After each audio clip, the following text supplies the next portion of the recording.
Welcome to our studies. This is Wednesday Bible studies at our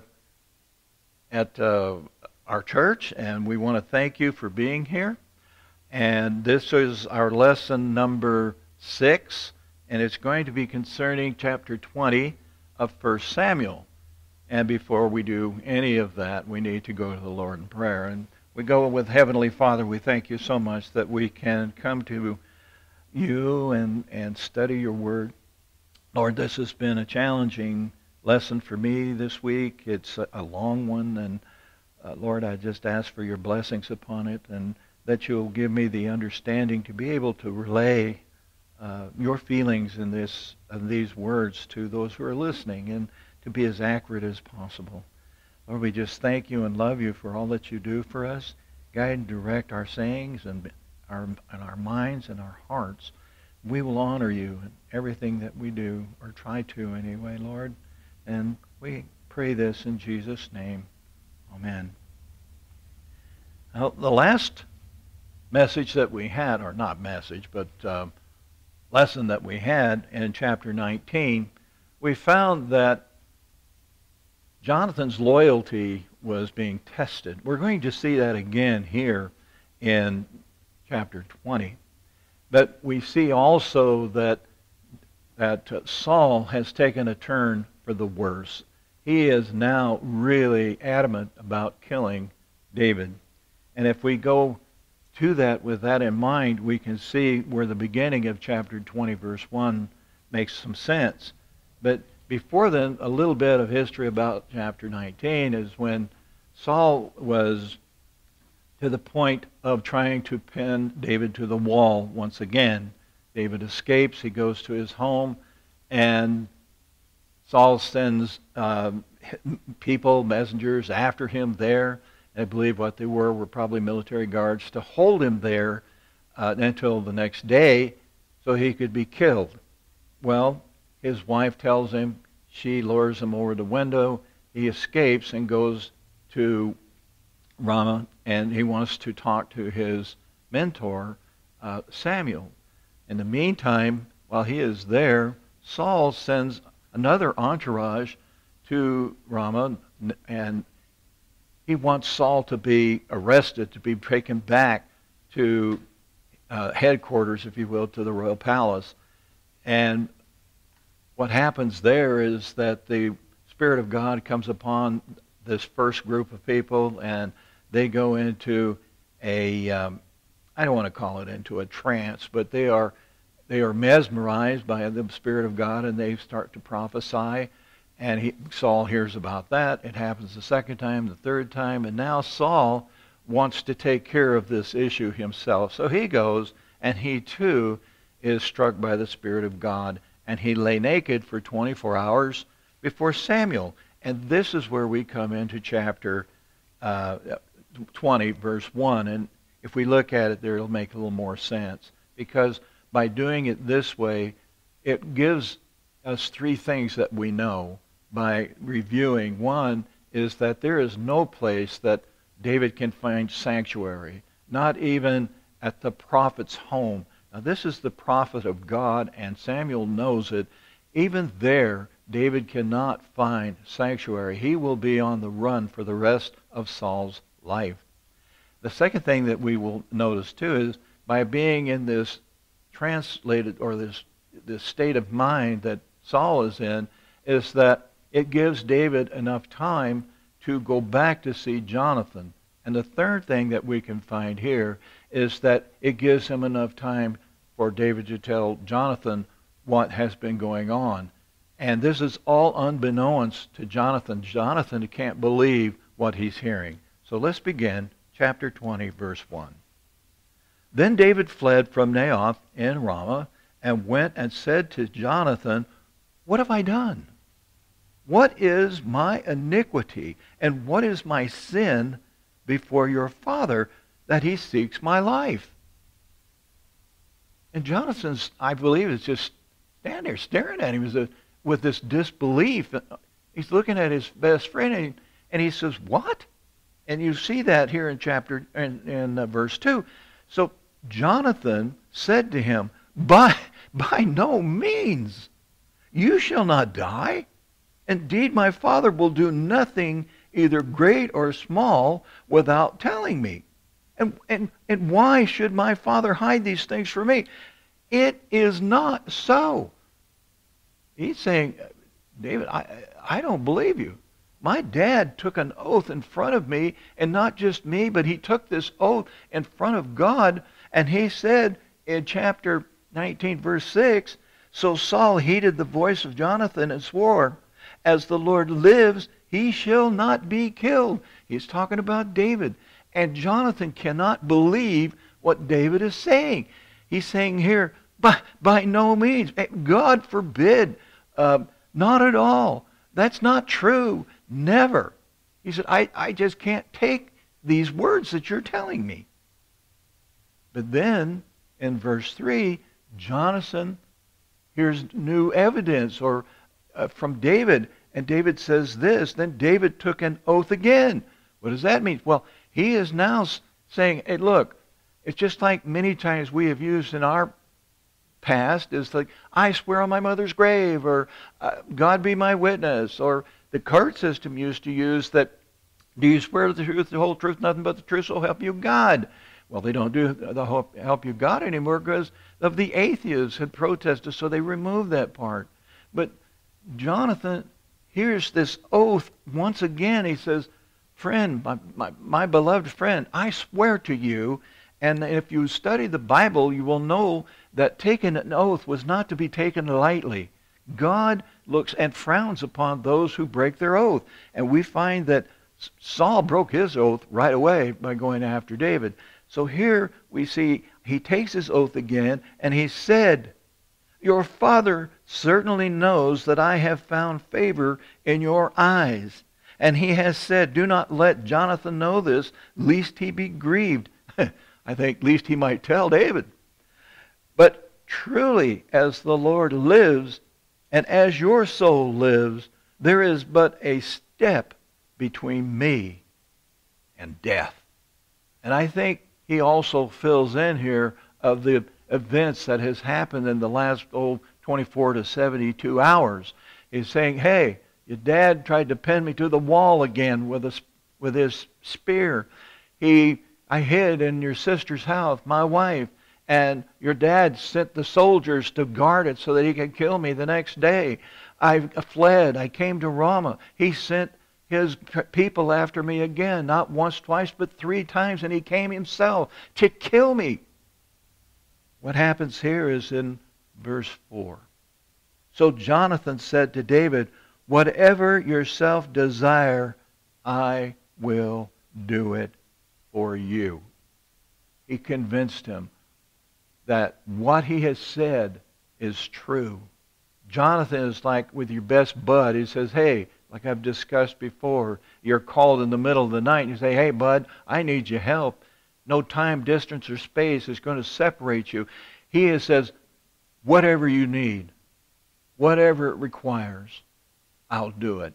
And that's what we're seeing here. It says, I will do it for you.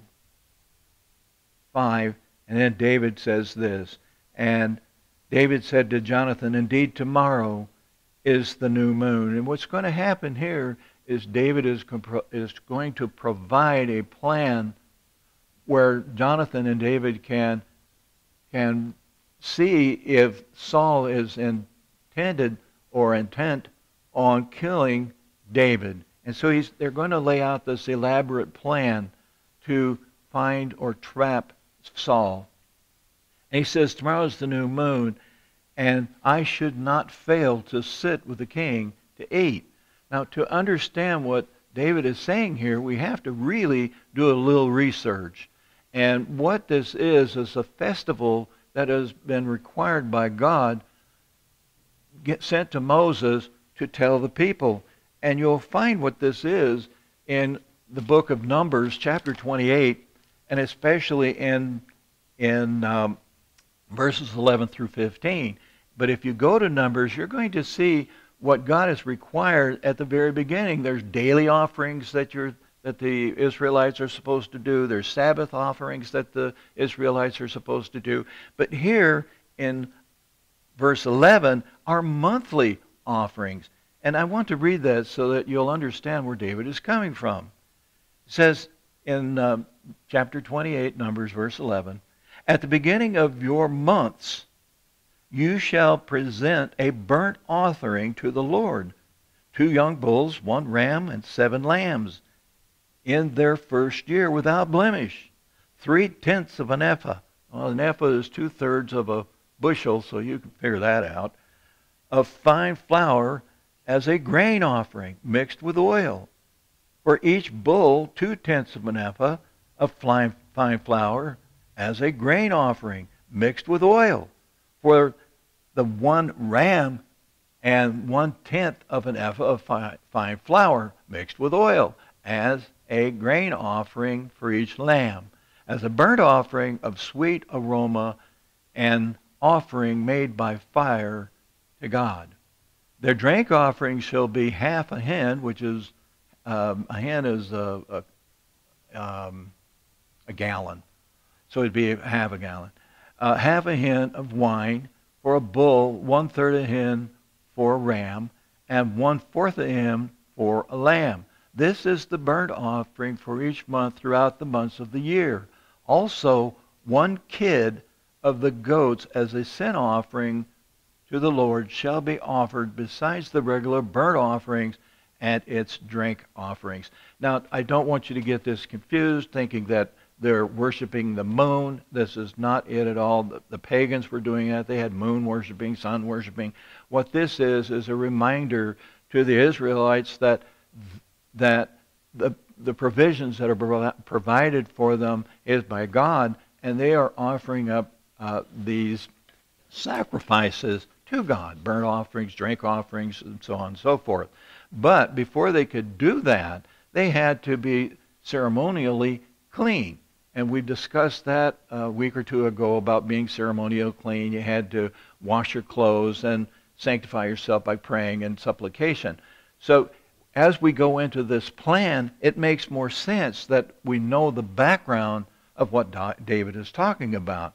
So, "And David said to Jonathan," here's verse 5 again, "Indeed tomorrow is the new moon," the new festival, the new sacrifice that is mandated by God, "and I should not fail to sit with the king to eat." Now, this ceremony that we have was generally for the families. And because David is part of the family now, he's the son-in-law, it should be at the table with the king to partake in the festival. Then he goes on, he says, "But let me go, that I may hide in the field until the 3rd day at evening." Now, if you look at this, there's a little more information in here. God said 1 day. Now has spread into 3. And customs and traditions dictate here now what was 1-day festival has now turned out to be actually 2.5 days.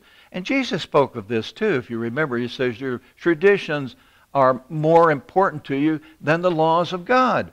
Well, here's how they began, because they didn't know when the new moon might come up. It might come up in the morning, in the middle of the day, that evening. So they said, in case we missed it, if we're too early or too late, we'll spread this out over a 2.5-day period, and we won't miss it at all. So this is how it came about to be a 3-day event. And then 6, "If your father misses me at all, then say, David earnestly asked permission of me that he might run over to Bethlehem, his city, for there is a yearly sacrifice there for all the family." Now, what he's saying, that this is a family reunion, annual family reunion. It just so happens to be coincide with the first moon festival. So he's saying, let me go because I need to be at a family reunion, and it is falling on this first day of the month. So we look at this. 7. "If he says thus, it is well, your servant will be safe. But," and there's the but. There's always seems to be a a but in here someplace, but if he is very angry, be sure that evil is determined by him. And here we say, if it's well, or if the servant, that's great, go in peace. Then we know that this turbulence that's in Saul's mind and in his heart has been lifted. But if he becomes angry, we know the true Saul, and this evil thing that's within him is not good, and that David is going to be sought after. So there's the plan that is being made. And then we go on down into verse 8. Therefore, and we see that word, I've always say, after that, pay attention to him, because it's drawing a conclusion here. He says, therefore, you shall deal kindly with your servant, for you have brought your servant into a covenant of the Lord with you. But, here we go, nevertheless, if there is any iniquity in me yourself, for why should you bring me to your father? And what David is saying here is that we have made a covenant of friendship between us. And this is a binding contract or covenant that you and I shall observe for the rest of our lives. But Jonathan, I do not want our friendship to blind you in any way, shape, or form. If I have done anything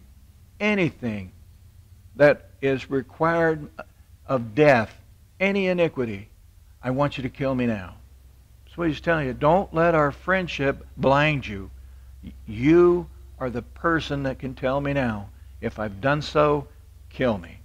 But what does Jonathan say in verse 9? But Jonathan said, far be it from you. He said, why are you doubting me? Far be it from you.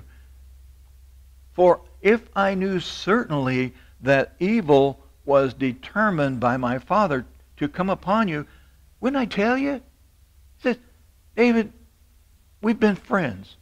And if something like that were to come to my knowledge, don't you think I'd tell you? 10. Then David said to Jonathan, who will tell me? Or what if your father answers you roughly? Now there's a little bit of doubt on David's side. He says, well, how are you going to get the word to me? Because if your father treats you roughly, or perhaps even scares you, and oftentimes dads can scare their kids, and they will then back away and not do what they think they should do or want to do. And David is questioning him here. He says, if your dad treats you roughly, will you be cowardice to him? Will you bow to him? And what Jonathan says next, he says, no. 11. And Jonathan said to David, come, let us go out into the field. Now, they stop planning their way of finding out if Saul is going to be roughshod onto David, and they stop in the middle of this, and they make a new covenant to one another, and this is what we see. And if we look at verses 11 through, I think 16, we're going to see a complete change. And Jonathan is going to give himself, everything about him, to David. And this commitment is one of the finest commitments that you'll ever see in any man's life. It's a full transfer of his allegiance from his father to David. And we go on here and we'll see how that happens here. Verse 11. And Jonathan said to David, come, let us go into the field. So both of them went into the field. Well, why do you think they would go into the field? Well, there might be ears that are listening, and what they're about to do could be considered treasonous, really, because they're going to make a covenant to one another, and Jonathan is going to give his complete allegiance to David. And that could be mistaken. It's not a mistake, but if Saul hears about that, it is going to be hazardous to not only David, it's going to be hazardous to Jonathan as well. And for that, his father could very easily put Jonathan to death. and he has no qualms about putting anybody to death. And so they go into the field, so there's not going to be prying, listening ears that will be able to repeat this to Saul. 12. Then Jonathan said to David, "The Lord of Israel is my witness." Now, they're saying we're making another oath here.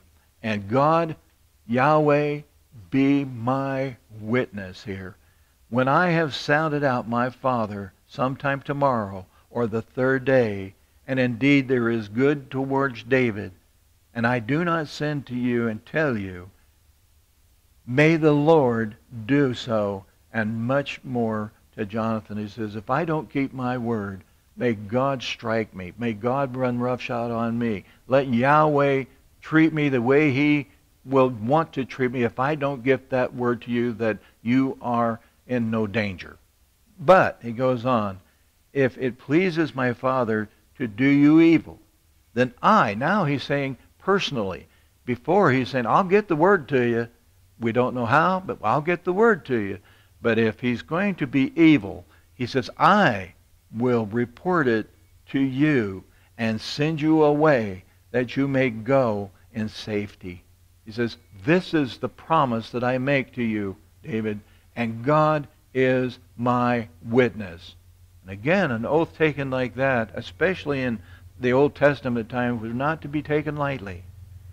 And we see on, and the Lord will be with us as He is, and the Lord be with you as He has been with my father. Now that's interesting to me because at the beginning of Saul's administration or kingship, God's Spirit was upon him, and Saul sought the advice of God. He sought the advice of Samuel. He was there walking in God's own footsteps when he was first made king.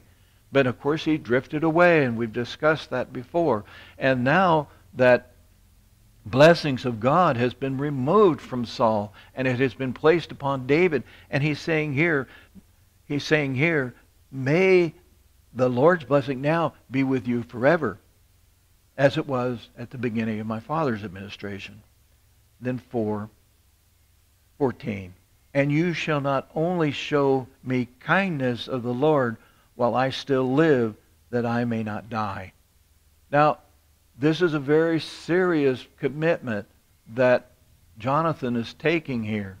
He's saying that I want an assurance that I'm giving you my total allegiance to you. I want assurance that you, when you become king, will not kill me, nor my family. Because back then, when a new king was took over and not passed down from father to son, the old regime was usually killed. All the family members were taken out so that there would be no doubt or who the king and family was, and nor could there be some kind of uprise from some distant cousin or something that say, well, I'm next in line, I should be king. This is what we're getting at here, and this was common back then. You look during the Roman times when they had new Caesars, that was very common. The new Caesar would come in and just wipe out the old people and say, I'm the king now, I'm the Caesar, and you listen to me. Well, this is what Jonathan is saying here. He says that I may not die, but you shall not cut off your kindness from my house forever. Do not, no, not when the Lord has cut off every one of the enemies of David from the face of the earth. See, and this is what he's elating to. He says, when you become the king, don't cut off, because he's assuming that Saul is going to be his enemy, and he's going to wipe out Saul's family. He says, your house, make a covenant with my house that you will not do this. Now, by saying your house, it means that you and your offspring and me and my offspring will be protected. And we will see later that David goes the extra mile to make sure that he fulfills this covenant with David. And we'll find that in 2 Samuel chapter 9, where the only son that Jonathan had will be sought after, and he will be placed in a place of honor at the king's table, which would be David. We'll study that later. Don't want to get into too much detail on that. But this is the type of friendship that has been made here. And also the binding friendship. He says, I want your house to protect my house to protect yours. 16.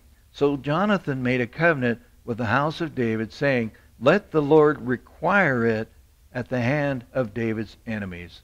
Now we see that this is between two parties, but who's the mediator here? Is the Lord God himself. And he says, David, don't forget that. 17. Now Jonathan again caused David to vow. Because, this is a pretty tough thing that he's doing here. He's made him vow because he loved him. And he loved him as he loved his own soul. This is a commitment, a total commitment. And can you see the love here that he has shown for his brother, if we want to call it that, but I call it this kindred spirit that will be for the rest of their lives. Then 18, then Jonathan said to David, tomorrow is the new moon. Now they've made their covenant out in the field, and now we pick up on the plan. Here, and we see here what we're going to do to find out if your dad is really going to kill me or is going to be after me or not. So he says, tomorrow is the new moon, and you will be missed because your seat will be empty. Okay? Then 19. And when you have stayed 3 days, go down quickly and come to the place where you hid on the day of the deed, and remain by the stone Ezel. Well, really don't know where Ezel, this stone, is.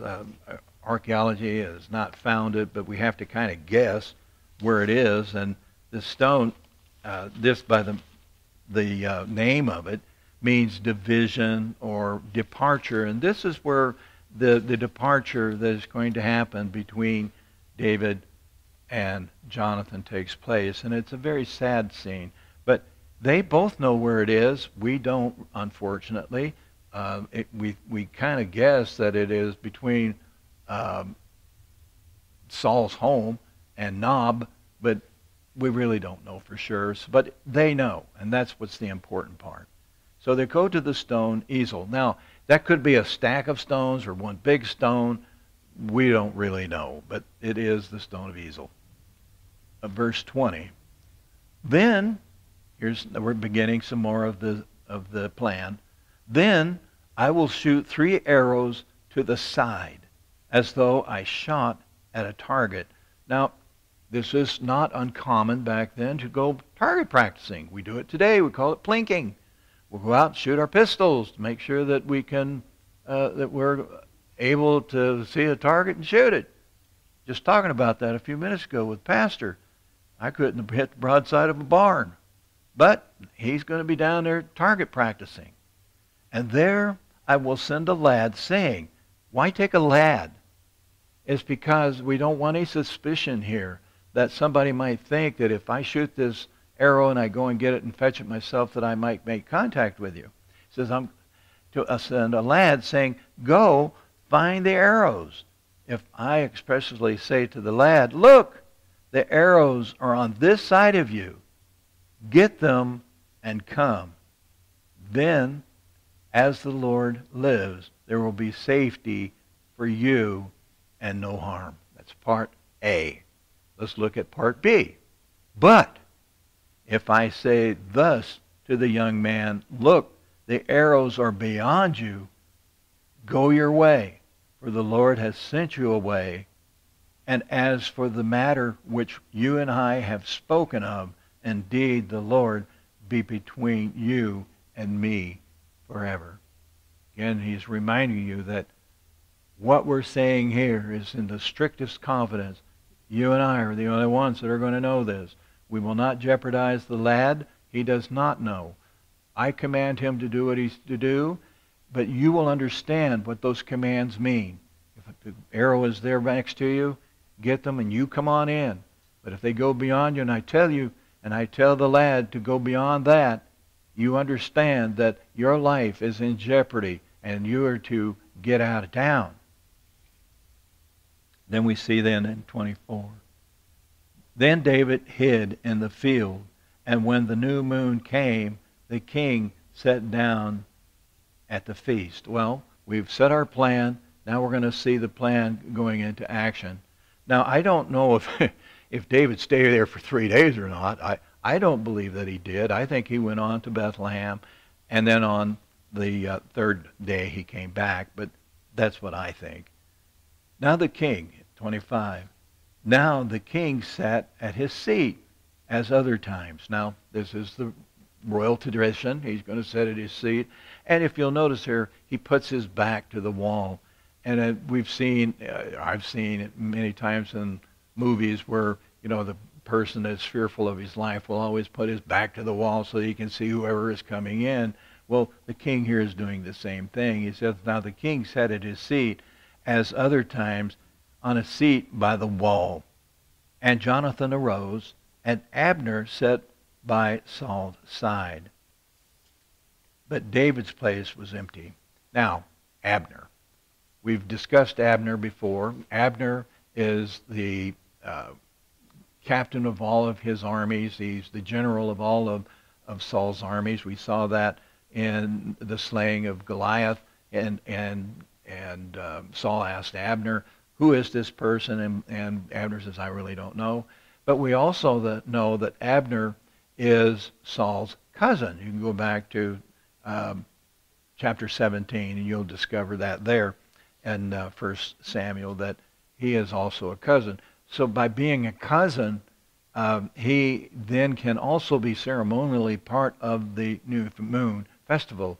As I said, generally this is for family members. Well, not only is Abner the general of his armies, he's also his cousin. So therefore, he can sit at the table and partake of the festival. So as we go on here, Jonathan gets up, and Abner takes the place and sits by Saul's side. But David's place was empty. 26. Nevertheless, Saul did not say anything that day, for he thought, something has happened to him. He is unclean. Surely he is unclean.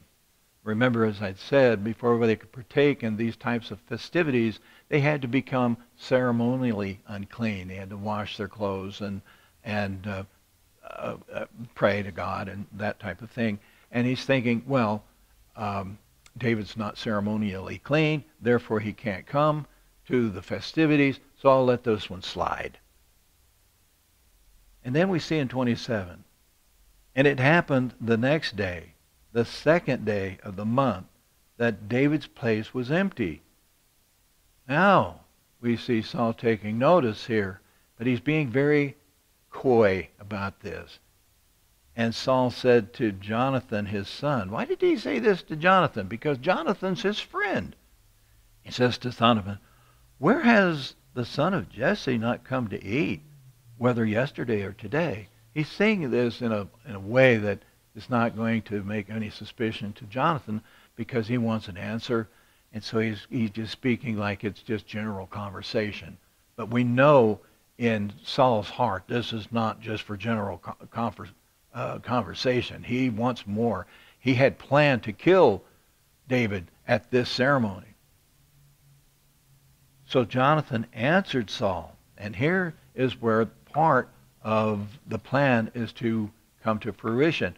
Not only does he give him the plan in details, Jonathan also enhances the plan and gives a little more to the story. My wife and people around me has also accused me of enhancing stories. We all do that. We make the story better by adding a few more items, It just makes the story that much better. And you're going to see here what Jonathan does. So Jonathan answered Saul, David earnestly asked permission of me to go to Bethlehem. So far, so good. This is what they had planned to say. And he said, please let me go, for our family has a sacrifice in the city But here's what the caveat that has been added here. My brother has commanded me to be there. Well, that wasn't discussed. It is here. But it also gives us a little more information that maybe because his brother has commanded him, that Jesse might be dead by this time. And the head of the house would now fall upon the oldest son. And we see here is that my brother has commanded me there. And now, if I had found favor in your eyes, he's saying this to Jonathan, please let me get away and see my brothers. Therefore, he has not come to the king's table. He's laid out the plan. This is the trap. And he's saying, okay, now we wait. Well, it didn't take very much time for an explanation here. 30. Then Saul's anger was aroused against Jonathan. You can just see this slow boil and it starting to erupt. And he said to him, you son of a perverse, rebellious woman, do you not know that you have chosen the son of Jesse to be your own shame and to the shame of your mother's nakedness? Wow. We were so calm, but now he explodes. And the real Saul that is completely taken over by this evil thing that's within him now comes to the surface, and he is cursing his son. Now, when he says these things about his mother, I think what it means here is it's not really against his mother. It is towards Jonathan himself. But it's like a wound, a nerve ending, that you know what to touch to get to rile that person up. When man and wife fight sometimes, and we all do, we have arguments, and you pick a subject that you know that is a raw nerve, and you keep touching on that, that is called, that's not fair fighting. Well, here we see that Saul, the king, his son, is now chastising his son, and he's calling names, but he's trying to arouse him to get angry. And he's saying that your mother would be shameful. He'd be ashamed of you for taking the side of David. 31. For as long as the son of Jesse lives on the earth, you shall not be established, nor your kingdom. Saul knows. Saul knows that the blessings of God has been placed upon David, and David will be the next king as long as he is alive. He's saying, don't you understand that, son? Your right to kingship. You are next in line. You are the prince. Don't you understand that as long as David is alive, your kingship is in jeopardy? But Saul doesn't know that Jonathan has given his complete alliance to David. David is his best friend. And Jonathan understands that the blessings of God has fallen upon his best friend. Your kingdom, nor your kingdom. Now, therefore, send and bring him to me, for he shall surely die. We now know, and Jonathan knows, what the heart of Saul really is. Nothing is going to stop him to try and kill David.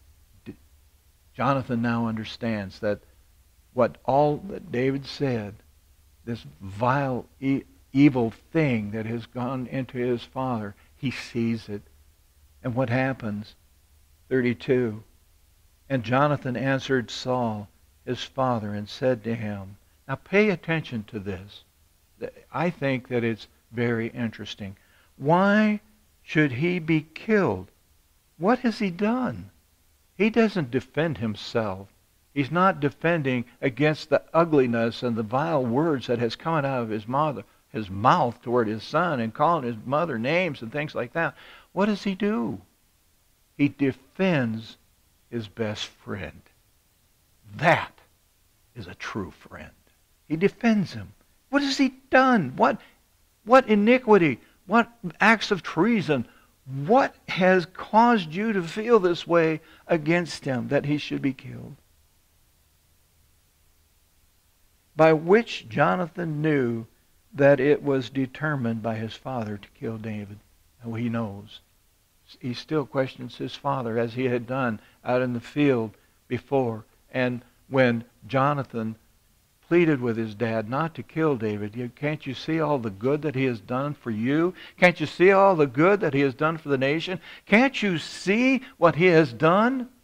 And he's done it all for you. He has never had one act against you. And now he's against him again. 34. So Jonathan arose. I think he is mad. He is mad, and he slams his chair against the table. That's the way I feel. And he arose from the table in the fierce anger and ate no food the second day of the month. He refuses to eat. Well, I think what it did is he's turned his stomach. He says, I'm not hungry anymore. I can't put up with this anymore. I've had enough of this. For he was grieved for David because his father had treated him shamefully. Now, isn't that, to me, I just like that in there, because he comes to his best friend's aid again. Forget about himself. He is there to defend his best friend, David. 35. And so it was in the morning that Jonathan went out into the field at the time appointed by David, and with a little lad with him. Now we're going to see that the trap has been set. Saul has fallen into it. Now we have to get the word to David, what has happened. He's taken the little lad with him. And in verse 36, then he said to his lad, now run, find arrows which I shoot. And as the lad ran, he shot an arrow beyond him. This was agreed upon between David and Jonathan. He shoots this arrow beyond him. And when the lad had come to the place where the arrow was, which Jonathan had sought, Jonathan cried out to the lad and said, is not the arrow beyond you? And he's yelling this out so that David can hear. Not just the lad, but this is getting the message. He says, if something happens, I personally will take that message to you. And now he's fulfilling that covenant that they have made between each other. Isn't it beyond you? 38, and Jonathan cried out after the lad, make haste.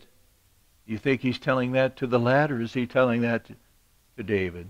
He's actually in a coded message. It says, make haste, hurry, do not delay.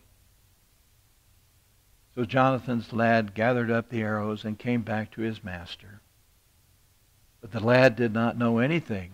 Well, if he had, it could have been maybe taken from him.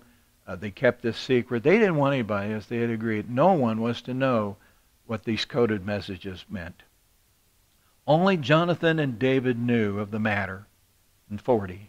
Then Jonathan gave his weapon to his lad and said to him, go, carry them to the city. I think that he was kind of like his armor bearer here. And he says, he gives them his bow and arrow, and he says, take them back to my home. Why does he do that? He's hoping that he might have just a little bit of time to see David before the departure. And we'll look here in 41. As soon as the lad had gone, David arose from the place towards the south, fell on his face to the ground, and bowed down 3 times. Why would David bow down to Jonathan 3 times? It wasn't just out of kindness and love for his friend, but it was also recognizing that he was a prince, that this was common practice for the commoner to bow toward royalty. But here we see that he loves his friend to the point that he has sacrificed everything. He has given everything that was entitled to him as a prince over to David. And David is now bowing down. And I think in his heart he's saying, thank you. So we see, and they kissed one another, and they wept together. But David wept more. This is friendship. When we see friends, family, especially when you see your child go off to war, you cry, you weep, you kiss. This was very common. Now, this is not a kiss on the lips. This is a kiss on each cheek. Europeans still do it. We still see a little of that in family traditions now. But back then, it meant a lot. They kissed each other. And this is their farewell to one another.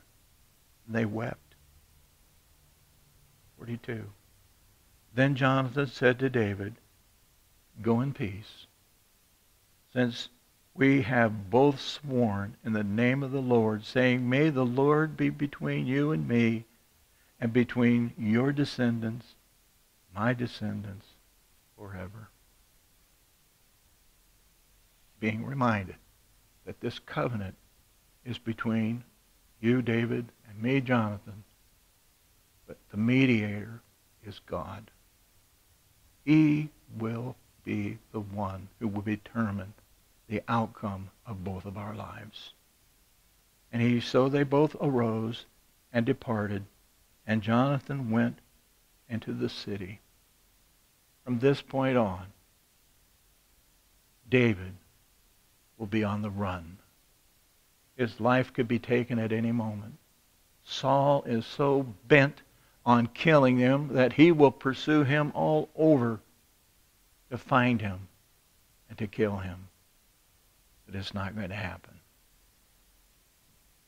Next week, we will see David on the run, and he will be partaking of the holy bread.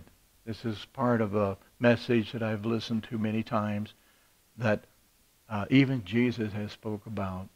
And until then, may God bless you until we meet again. Amen.